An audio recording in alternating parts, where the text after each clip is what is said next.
um dos fatores determinantes para se alcançar, se ter aquilo que o nosso espírito pede por Deus. Eu quero ler um texto junto com você. O texto é esse aqui, Mateus, capítulo de número 6, versículo de número 33. Vocês querem sentar ou vocês querem ficar de pé hoje? O que vocês escolhem? Sentar ou ficar de pé? O Edésio vai decidir. A galera vai ficar de pé ou vai ficar sentada hoje? Pode sentar. É que esses dias atrás eu fui ouvir a mensagem do culto e eu reparei, depois da mensagem, que o Ministério Louvor ficou o culto inteiro em pé. Porque eu disse, fica um pouquinho em pé, daqui a pouco vocês sentam. E eu esqueci. Aí eu desci aqui para baixo. Então pode sentar, gente. Obrigado, tá? Obrigado mesmo. Aleluia. Glória a Jesus. Aleluia. Coisa boa. Gente boa. Tá aí, ó. Esse é o mais mascarado da igreja, é esse aqui, ó.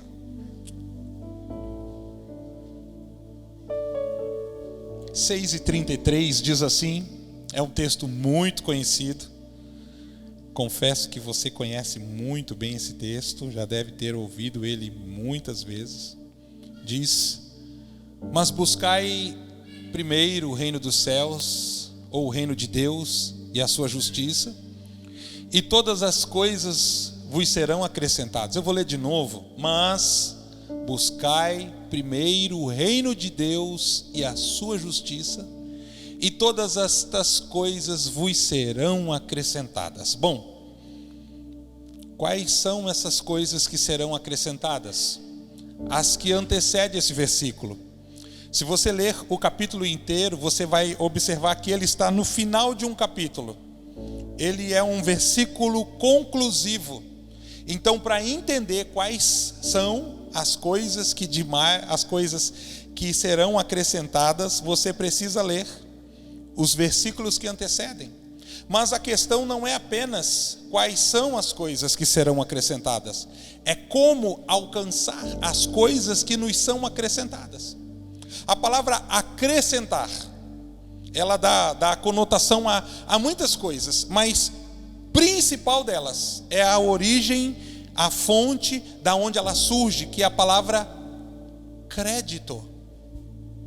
Vos será dada por crédito, será acreditada ou acrescentada. Pastor, como eu faço? Porque eu preciso muito dessas tal coisas que são acrescentadas. Em algum momento da vida, se não quase a vida inteira, se você é como eu não imagino sermos diferentes, nós sempre estamos precisando de uma ação de Deus em nosso favor. Algumas dá-se para esperar, outras precisam ser uma resposta emergente de Deus em circunstâncias específicas da nossa história. Eu creio que há pessoas aqui assim hoje. Pessoas que precisam ainda de um milagre esse ano. Temos gente assim? Ainda esse ano? Tem alguém assim? Pessoas que precisam de um milagre de Deus. Que dia que é hoje? 27. Ainda esse mês? Pessoas que precisam de um milagre de Deus, hoje é domingo, então ainda essa semana tem alguém? E pessoas que precisam ainda de uma ação assim rápida de Deus, ainda essa noite. A questão é, Deus faz, e Ele não só faz, Ele faz questão de fazer bem feito, e o bem feito que Deus faz, traz características que nós observamos que só Deus pode fazer. Coisas que não só Deus faz, mas, aliás, não só coisas que Deus faz, mas coisas que só Deus faz. Muitas vezes durante a vida nós convergimos para esse lugar, aonde nós chegamos à conclusão e dizemos assim: agora é só Deus. Todos os recursos da terra não são o suficiente para que isso aconteça. Então nós olhamos para esse texto e isso vai suscitar esperança no nosso coração. Isso vai suscitar no nosso coração essa esperança que nós precisamos. para continuarmos firmes, lutando em um ambiente onde as probabilidades vão contra nós. Exemplo, eu sempre digo, mas é uma referência muito forte para mim, é Davi lutando com Golias.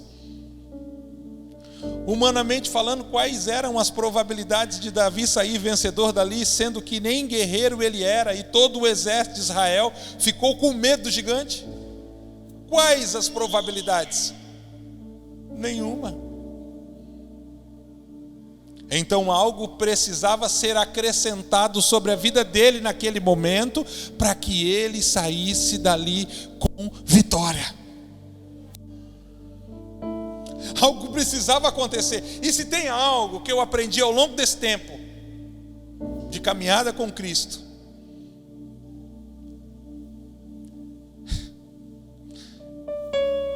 é que a maioria dos milagres Jesus deixa assim para fazer bem em cima da hora.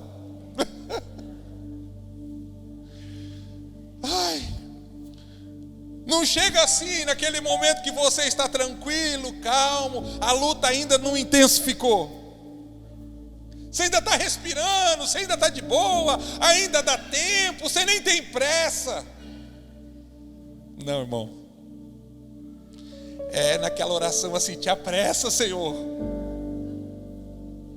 É naquele momento assim, parece que não vai mais dar tempo, Deus. É naquele momento assim, e agora? O que será de mim? Aí, irmão,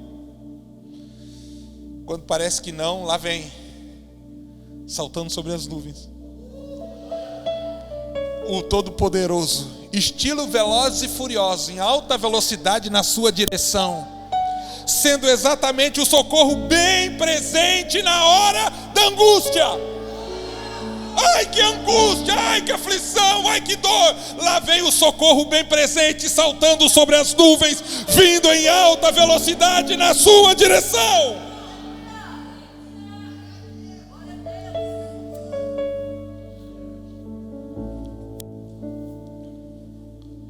Ele vem. Eu só preciso descobrir o que eu tenho que fazer. E olha, não é uma troca. Não é eu dou e ele me dá apenas. Não é eu faço e ele me faz.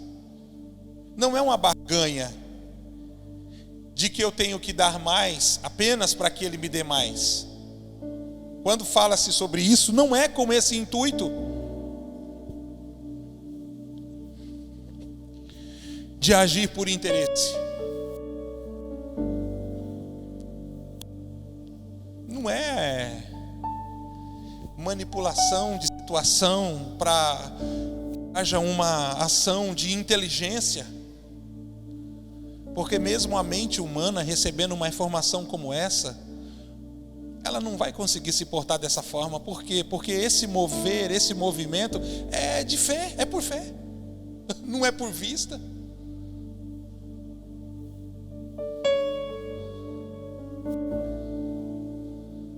Mas existem algumas coisas que nós precisamos fazer para desencadear outras coisas de Deus na nossa vida.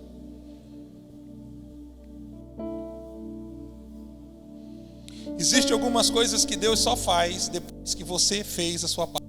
A parte de Deus é tranquila, a parte de Deus, Deus é fiel para com a sua palavra, para com as suas ações, mas existem algumas coisas que Deus só faz depois que nós fazemos a parte dele. E antes que a nossa parte seja feita, Deus não fará a parte dele.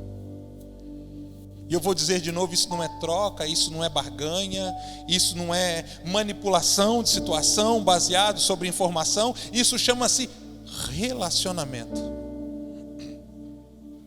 Relacionamento.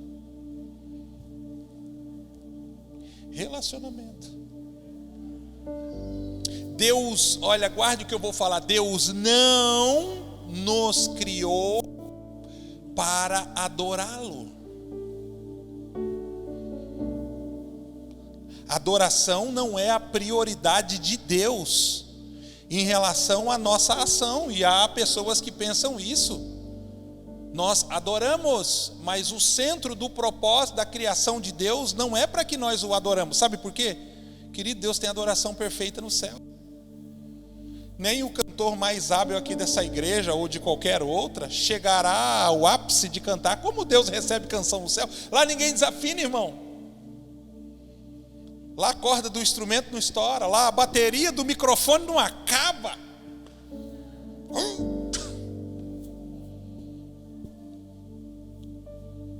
Lá ninguém cansa. Lá é culto constantemente. Não dá dor nas pernas. Você não fica com a batata da perna no outro dia dura. Lá não, lá tem adoração perfeita. Então, quando Deus nos leva ao ambiente de adoração, eu quero que você entenda, não é porque Deus é fanático por adoração, não, me adorem, me adorem, me adorem, me adorem. Deus não tem essa carência, essa necessidade. Só não abre mão de que nós o adoramos. Deus não nos criou exclusivamente com esse propósito. A ação da adoração é a consequência da nossa profundidade, do nosso relacionamento com Deus. Aonde se há relacionamento com Ele, se há adoração. Quando se há ausência de adoração no relacionamento com Deus, é porque há ausência de relacionamento com Deus, apenas. Quem se relaciona com Ele adora. Porque olha, querido, não tem como ter um relacionamento profundo e íntimo com Deus, conhecer Deus na sua essência e não se curvar aos seus pés e adorá-lo. Não tem. A dureza do nosso coração em se manifestar em adoração revela a nossa falta de profundidade no nosso relacionamento com Ele. Apenas isso. Deus nos criou para se relacionarmos com Ele. Pense em relacionamento na sua situação mais pura, tá bom, irmãos? Na sua pureza. Não leve nada a nível de carne, carnal, físico. O propósito dele é para que você o conheça, para que você tenha essa intimidade que desencadeia essa verdade, aonde todas essas coisas são acrescentadas. Ah, não tem como, querido.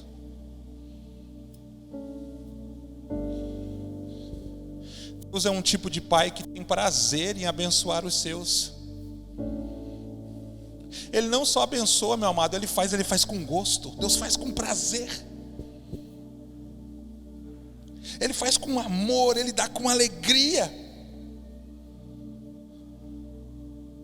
Porque um dos atributos dele, no que diz respeito a essas coisas serem acrescentadas, é justamente a sua habilidade em nos recompensar.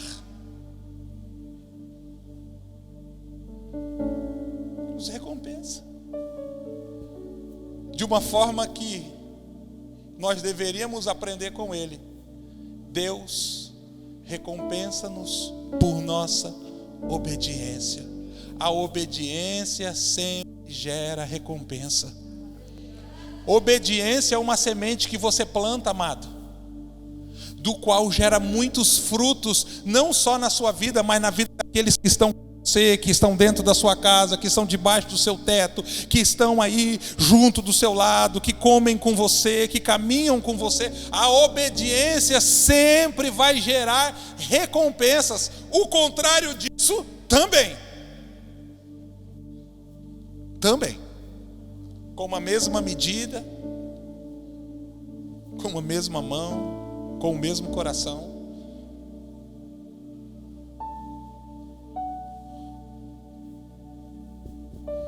Deus tem prazer. E o prazer que Deus tem em relação àquilo que Ele faz, eu disse semana passada, eu digo de novo, está associado ao quanto Ele te ama. Deus tem prazer. E a forma que ele faz deixa um gostinho assim a mais daquilo que gera no seu paladar espiritual, que é algo diferenciado de todas as outras coisas. Salmo 126:1, por favor.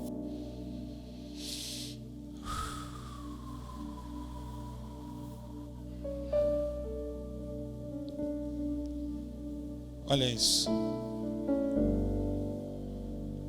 Quando o Senhor trouxe do cativeiro os que voltaram de Sião, estávamos como os que sonham.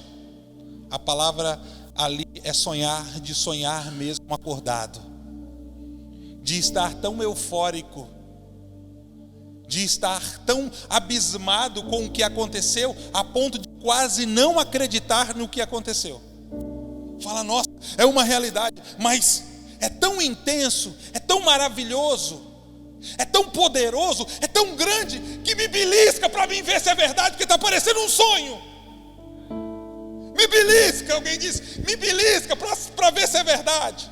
Até depois do primeiro belisco, né? E não querer o segundo, para ver se é verdade, porque não parece realidade.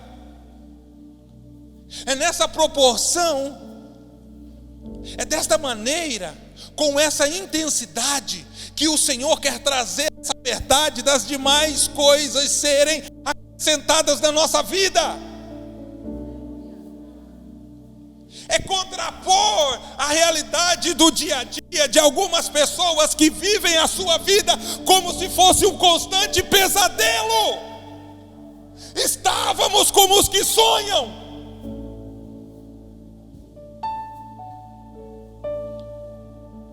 Mas antes de estarmos como os que sonham, estávamos no cativeiro, vivendo um pesadelo.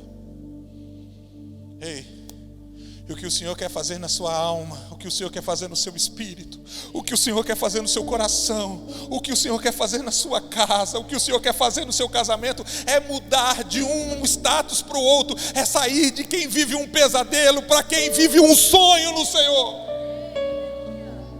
É uma mudança brusca, uma mudança radical. Para alguns vai ser como arrancar de um lugar e plantar em outro lugar.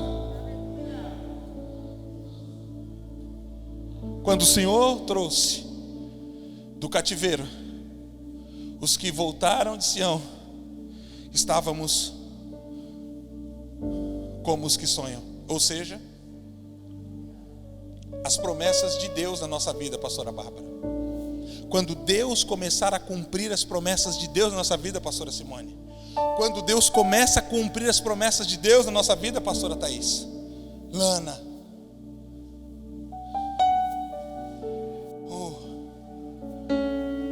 É como nós vivemos um sonho. Bote o texto anterior, por favor. Mateus 6:33. Mas a pergunta que não cala, e eu tenho certeza que alguns precisam dessa resposta, é como alcançar essas demais coisas que são acrescentadas. Porque saber que Deus acrescenta e não saber como acrescentar ainda é ter uma resposta sem um caminho para chegar a Ele. Agora eu creio, agora eu sei que existe socorro para mim no dia da aflição. Agora eu sei que o Senhor Deus é aquele que me ampara, aquele que provê, aquele que me guarda, mas eu preciso saber como acionar isso. E essa precisa ser uma verdade que tem que caminhar com você em todo o tempo. O próprio texto vai explicar isso, quando ele diz assim: mas buscai. A palavra ali é primeiro. E depois diz o quê? O reino de Deus e a sua justiça, e então, e aí, e depois, as demais coisas vos serão acrescentadas.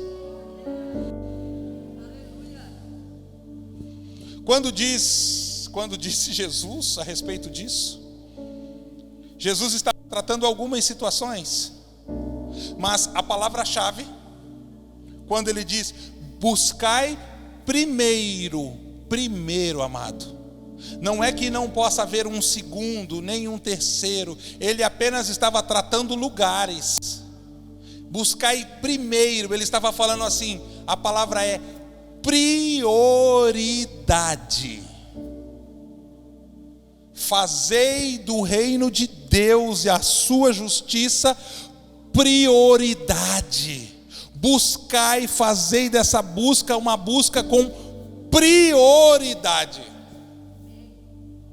Quem tem dificuldade de priorizar as coisas, não sabe o valor delas.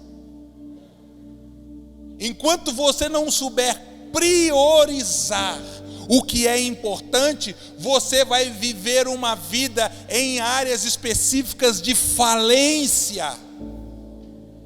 Toda falência é uma ausência de prioridade. Eu não estou falando nem na questão financeira, que é a mais comum, mas eu vou dizer de novo, toda falência é uma falta de prioridade. Eu converso com pessoas o tempo todo, e eu escuto em outras palavras elas falarem assim: pastor, meu casamento está falindo.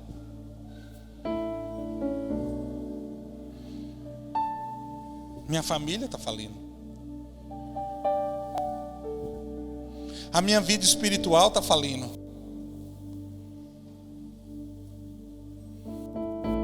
O que falta, pastor? Prioridade, amado. Porque tudo o que você concentra a atenção nessa vida ganha crescimento. Tudo o que você concentra força nessa vida ganha crescimento. Ganha volume e aumento. O que você precisa é aprender a priorizar. Sabe por quê? Porque prioridade vai determinar a sua direção. Eu vou dizer de novo e depois explicar. Prioridade, a sua prioridade é determinada. Aliás, a sua prioridade determina a sua direção. Como você prioriza a sua casa, está determinando para onde ela está indo. Como você prioriza o seu casamento, está determinando para onde ele está indo. Mas quando você prioriza, como você prioriza as coisas dessa vida, está determinando para onde você está indo. Um dos maiores dilemas que eu ao longo dos anos observei, e eu ouço isso muito das pessoas, é a respeito de sua salvação. Alguns não se sentem salvos, não é porque não são, é porque não entenderam ainda o que se precisa para se sentirem salvos, e é só um problema de falta de conhecimento, nada mais. Outros não se sentem salvos porque realmente ainda precisam ser. A salvação é algo que deve estar latente dentro do nosso coração. Ela tem que ser uma convicção que nos acompanha. E toda vez que ela é ausente da nossa vida, nós precisamos ou corrigir a nossa vida ou corrigir o nosso entendimento. Mas ela precisa ser uma verdade dentro de nós. Uma verdade que possa nos gerar paz em momentos específicos da vida. Por quê? Porque nós não vamos ficar para semente, nós não somos, o nosso corpo físico não é eterno, como as coisas desse mundo, ele tem começo, meio e fim, ele é biodegradável, ele acaba. Mas algumas pessoas querem saber se elas realmente são salvas. Eu sempre digo a elas: prioridade. Prioridade. Se Jesus é teu Senhor, meu filho, Ele também é teu Salvador. Se Jesus é teu Senhor, você nem precisa ficar preocupado se Ele é teu Salvador ou não. Se Ele é teu Senhor, não se preocupe, o Salvador vem de brinde, vem com gosto, vem com prazer na sua vida. Prioridade. O grande problema é que nós vivemos uma vida como quem vai viver a vida toda nesse mundo e não vai haver mais nada além disso. E olha, alguns como eu aqui, não sei se deram conta do tamanho das entradas que estão aparecendo. Dos cabelos brancos, da indisposição e falta de vigor. Por que eu estou dizendo isso? Porque tudo nessa vida passa, irmãos. Se até as uvas passam, quem dirá nós? Tudo nessa vida passa. O que permanece são aquilo que nós priorizamos. Por isso, de tempo em tempo, para nós vivermos de fé em fé, de milagre em milagre, nós precisamos fazer um levantamento de prioridade e corrigirmos se for necessário, porque às vezes as necessidades da vida, do momento, fazem com que algumas coisas entrem na nossa lista de prioridade de forma imperceptível. Não era para ser, não era para estar lá, mas a força da ocasião moveu algumas coisas para dentro dessa lista.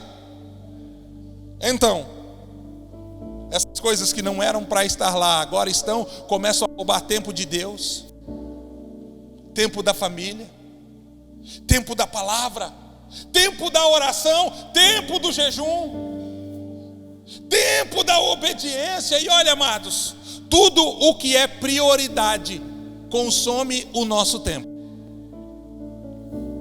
A nossa prioridade consome o nosso tempo. Por mais que pareça divertido, queridos, por mais que pareça interativo, por mais que pareça show, a nossa prioridade fica com o melhor do nosso tempo. Pode ser o seu time de futebol, pode ser o seu aplicativo de Netflix,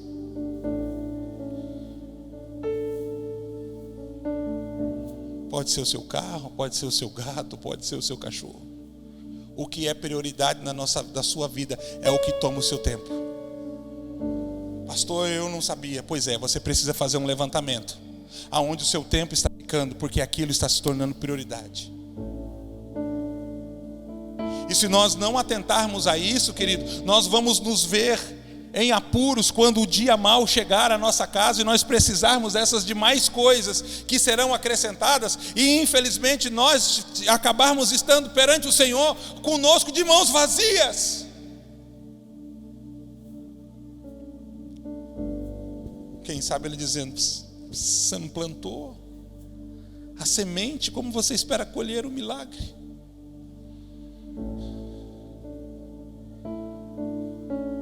Por isso que a busca não é só pelo reino de Deus, mas é pela justiça, porque Deus não será injusto em relação àquilo que Ele faz. E pode em noites como essa, numa noite de hoje como essa, algumas pessoas saírem daqui tão cheios de Deus, a ponto de saírem quase voando, e outras ainda se arrastando, sendo a mesma palavra, sendo do mesmo culto, sendo a mesma noite, sendo o mesmo lugar. Por que pode se oscilar dessa forma? Porque tem a ver com prioridade. Tem a ver com prioridade. E olha, nós não convencemos a Deus com muita coisa enquanto nós estamos na igreja. O que nós fazemos aqui, quando nós ouvimos palavras assim, é assinarmos um termo de compromisso daqui para frente. É o que nós fazemos. Deus nos dá a sua palavra para corrigir, e nós, ao sairmos daqui, ao ouvirmos um apelo, ao fazermos uma oração, ao darmos uma resposta para Deus em palavra, por causa da sua palavra, é assumir um compromisso. É o que nós fazemos no culto. Mas o que conta de verdade começa a partir da hora que você vai acordar na segunda-feira. Aqui você dá a palavra, aqui você vem, você oferta as lágrimas, aqui você assina um termo, aqui você assume um compromisso, mas vai começar a contar depois que você acordar segunda-feira. Quando o pastor, o microfone que falha a bateria não estiverem mais lá. É ali que começa a valer, amados. Por quê? Porque aqui é um resumo muito rápido daquilo que deve ser a nossa vida com Deus. Como eu disse em relação às crianças, nós temos 4 horas por semana para ministrar na vida deles, assim como nós, igreja unida aqui, hora por semana para sermos ministrados. Mas o que nós temos de relacionamento com Deus não pode estar restrito somente a essas 4 horas. Seja crente quando você acordar pela manhã. Prioridade. É muito básico, é muito simples. Mas quando eu olho para esse capítulo inteiro de Mateus 6, eu vou ver Jesus tratando vários assuntos. Eu quero que você estude isso à casa. Se eu pudesse, amado, fazer com que você entendesse, eu daria a você esse dever de casa: estudar o capítulo 6 durante essa semana. Você vai ver que os primeiros versículos desse texto, se eu não me engano, do 1 ao 4, é Jesus falando sobre os cuidados que nós devemos ter com o próximo. Ali ele fala sobre dízimos, ali ele fala sobre oferta, ali ele fala sobre esmolas, ali ele fala sobre oferta de honra. Depois Jesus vai ensinar os discípulos em relação à oração do Pai Nosso. Quando orares, não se esqueça, diga: Pai nosso que está no céu, santificado seja o teu nome, venha a nós o vosso reino. E depois, quando ele termina de falar sobre a oração do Pai Nosso, nesse mesmo capítulo, Jesus começa a falar sobre o jejum. Ele fala sobre o jejum. Quando jejuares, isso não é para não jejuar, é para saber jejuar. Quando jejuar, quando ele termina de falar sobre jejum, sabe o que Jesus começa a falar? Aí vem as preocupações da vida. Mas quando eu tive uma vida de oferta, uma vida de oração, uma vida de jejum, então eu posso pular para esse texto onde diz: e todas essas coisas serão acrescentadas. Por quê? Porque eu continuo buscando, porque eu amo buscar o reino de Deus em primeiro lugar na minha vida. Mas é um levantamento hoje. Como está o seu coração em relação a isso? Como está o seu coração? O quanto de tempo o Senhor tem teu?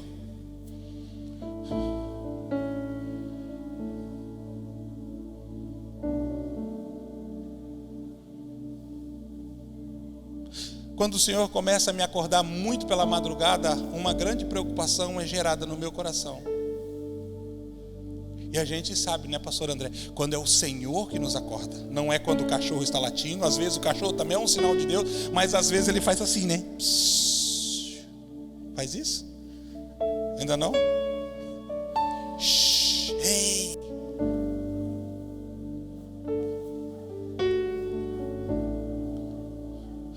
Quantos já foram acordados pelo Senhor várias vezes da madrugada? Além de mim aqui, levanta a mão, seja sincero. Foi, levanta, deixa eu ver. Foi acordado? Sabe por quê, irmã Elisiane, que muitas vezes o Senhor nos acorda na madrugada? Primeiro, porque Ele gosta da nossa presença, assim como nós devemos gostar na presença dEle. Segundo, é porque nós não tivemos tempo para Ele durante o dia. Aí quando você não tem muito tempo para Deus durante o dia, Ele começa a te acordar na madrugada.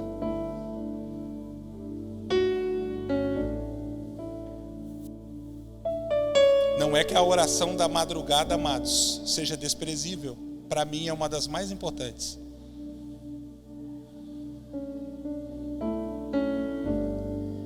Mas quando Ele nos acorda muito, irmã Janice, na madrugada, é porque a gente não teve tempo para Ele durante o dia. Aí Ele pega aquela hora que não tem ninguém que vai interromper aquele momento, ninguém que vai mandar mensagem, a gente vai ficar tentado assim: será que eu oro, será que eu olho, será que eu oro ou será que eu olho? Será que eu oro ou será que eu olho?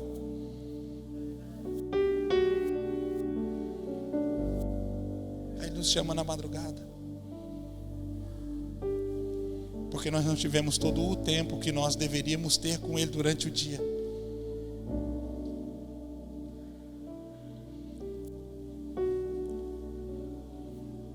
Alguns dias atrás eu tive uma das respostas mais terríveis em relação a quem eu sou, num momento específico da minha vida. Eu observei que quando eu jejuo eu fico muito irritado. Quem tem a experiência de um jejum, pelo menos semanal, quando eu jejuo eu fico muito irritado. A minha paciência fica muito curta.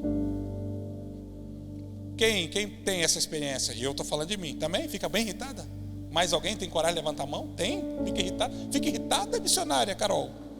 Fica irritado, irmão Bruno? Fica irritado, Mondélio? Aí eu falei, Senhor, por que eu fico tão irritado quando eu jejum? Sabe o que ele me disse? É porque o jejum manifesta algo que está escondido dentro de você. Ele me disse, é que o jejum vai manifestar a sua verdadeira natureza. Você não fica irritado, você é uma pessoa irritante. Eu olhei para lá e pensei que era minha esposa que estava falando comigo. Você não fica irritado, você é uma pessoa irritante. Eu falei, você está orando aqui do meu lado? A esposa estava dormindo.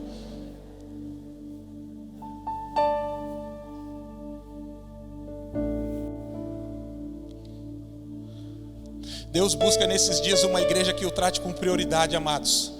Não que venha um domingo para a igreja porque tem uma música legal, porque tem alguma coisa diferente. Ele procura uma igreja que seja sua noiva, não alguém como quem ele fica de tempo em tempo. É esse alguém a quem ele procura, que o adore na sua casa, irmão, como você o adorou essa noite aqui ou até mais. Alguém que pare tudo por alguns instantes e produza ali naquele momento um relacionamento com qualidade. É isso que ele procura. Alguém que cumpra realmente o propósito para o qual foi criado. Tenha medo, que não tenha vergonha de se expor, mas que trate o Senhor como prioridade.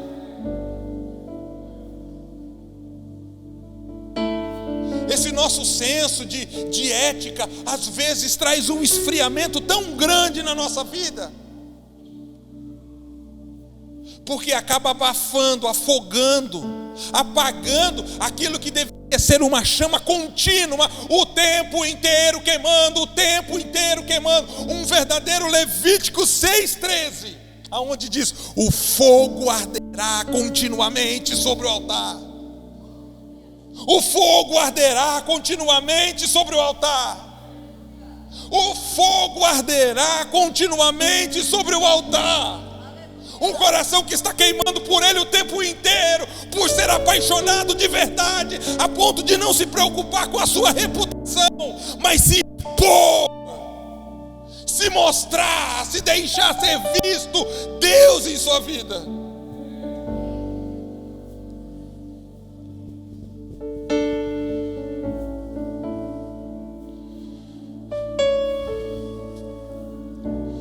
Os muçulmanos não temem em esticar o seu tapete e na hora da sua oração fazer isso de forma pública, aonde eles estão.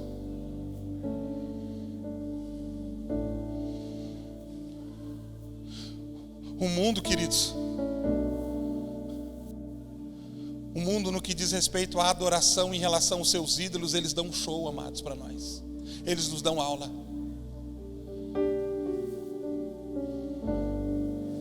Eu gosto de lembrar muito o exemplo que, sei lá, quando Michael Jackson esteve no Brasil, que ele desceu de helicóptero no Maracanã. Meu Deus, se você ver as imagens, você vai sentir envergonhado. Porque as pessoas pulavam, gritavam, elas tentavam invadir o centro do campo, porque elas queriam estar perto do seu ídolo. Quando Madonna esteve no Brasil, brasileiros passaram uma noite fria, chuvosa, do lado de fora, esperando Madonna aparecer na janela e dar tchauzinho para ele. Sabe o que ela fez? Ela foi dormir, que ela estava cansada. Agora, o que me preocupa é se Jesus entrasse por essa porta agora. De forma visível eu sei que Ele está entre nós, mas se Ele entrasse por essa porta agora, queridos, qual seria a nossa reação? Será que não correria o risco de Ele passar despercebido, sendo mais um entre nós e nem sendo notado? Será que nós seríamos, eu quero que você olhe para isso, será que nós seríamos realmente a igreja que está esperando por Ele numa noite como essa? Será que haveria aqueles a quem se jogaria nos seus pés e lavariam os seus pés com o seu perfume e ainda enxugariam com os seus cabelos? Ou nós de alguma maneira seríamos aquele fariseu que sabe que Jesus está ali, mas não se manifesta, não se pronuncia, não levanta, não sai do seu lugar?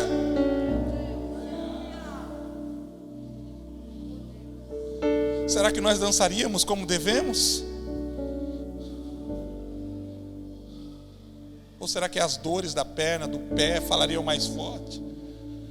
Será que a nossa indiferença seria a nossa condução? Ou será que nós realmente seríamos expressivos como nós devemos ser?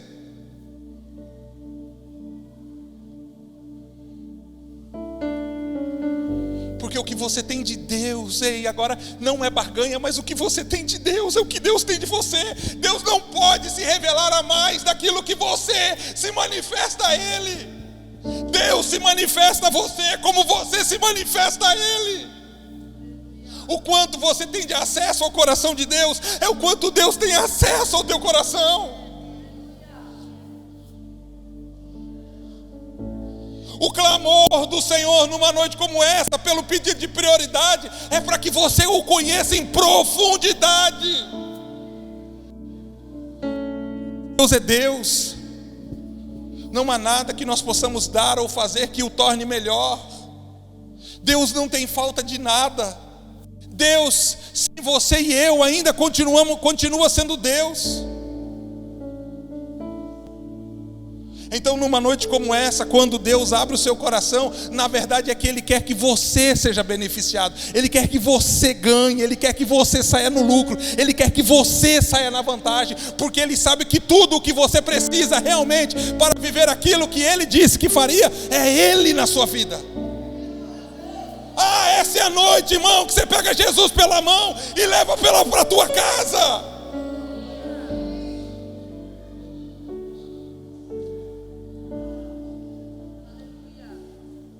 Mas o quanto Ele pode? Até onde Ele pode? Quais são as áreas da sua vida que o impedem de avançar? Quais portas da sua casa, chamado você, que Ele não pode entrar?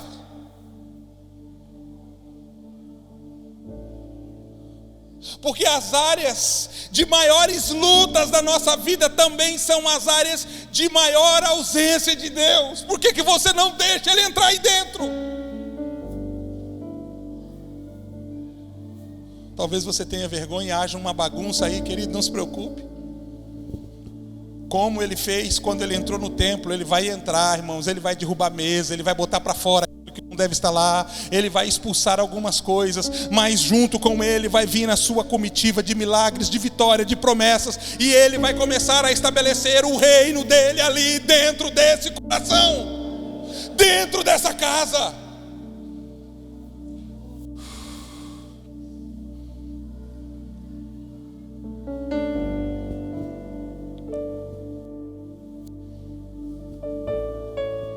Até onde Ele pode?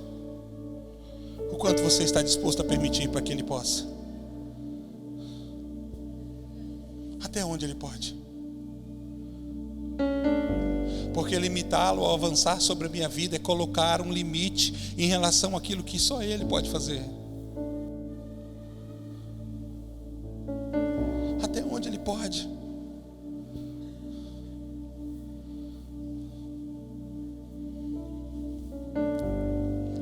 Fique de pé comigo, por favor.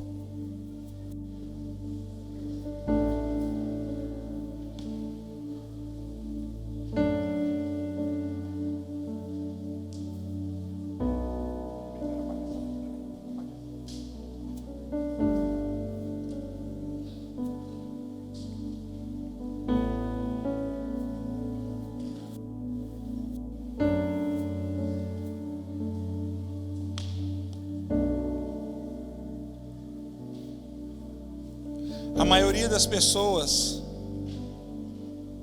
desculpe a palavra, é a maioria das pessoas mesmo. Elas elas passam uma vida inteira tentando descobrir como viver sem Deus.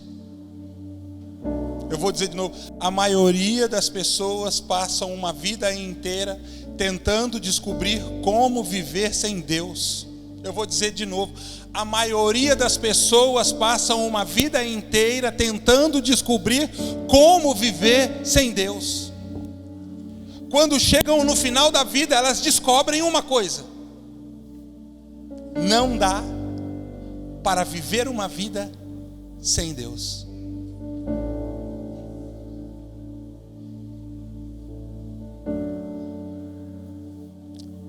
Se não dá, então eu preciso me render a Ele.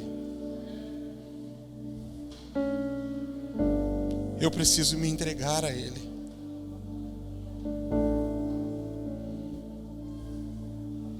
Alguns precisam vir à frente andando, talvez outros correndo, outros se arrastando. Há A única coisa que você não pode, amado, é se permitir sair dessa noite como você chegou. Um novo acordo, um novo contrato, uma nova aliança. Para alguns essa noite aqui é necessário. Talvez seja um daqueles apelos tão difíceis para o pregador quanto é, mas eu preciso orar por pessoas. Pessoas que querem sair daqui com um compromisso firmado, dizendo: não, o Senhor voltará a ser a minha prioridade, porque Ele me manda dizer para algumas pessoas: Ele tem sentido saudade de você na presença dEle. Ele tem sentido saudade de você na presença dEle. Então eu quero orar por pessoas que de alguma maneira sentiram que ao longo desses dias o seu coração acabou se distanciando, e eles querem trazer de novo o seu coração junto aos pés do Senhor. Eu quero orar por você, amado. Sai do seu lugar. Nós vamos adorar enquanto as pessoas vêm.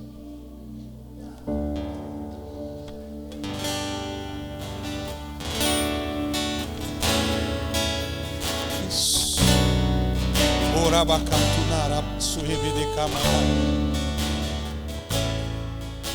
Essa é uma boa noite para recomeçar.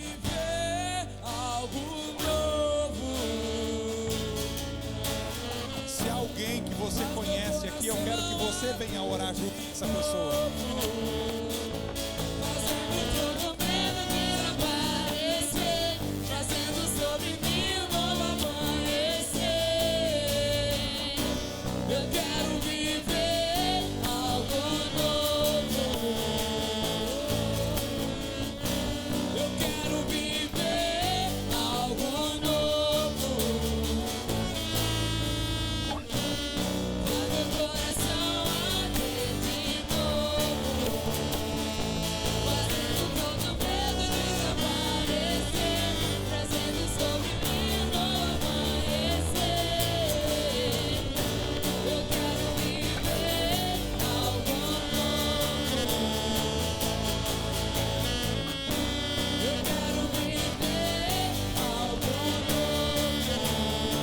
Intercessores, por favor, vamos orar por essas pessoas.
Queridos, não venha ao culto porque você não tem o que fazer.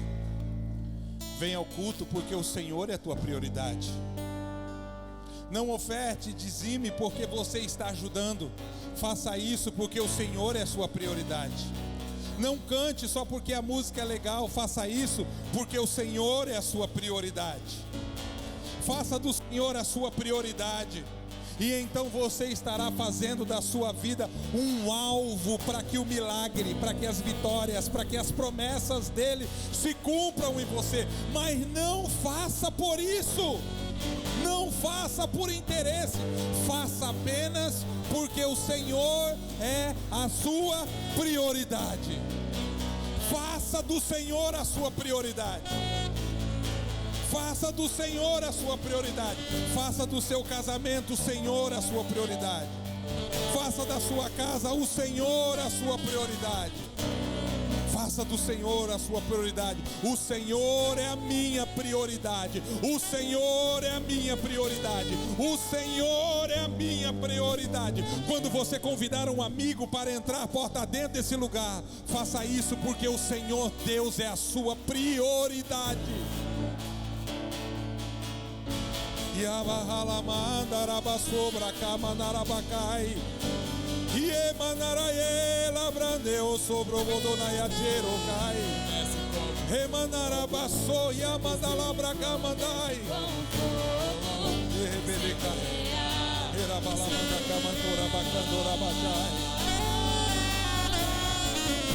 Santo Espírito, desce como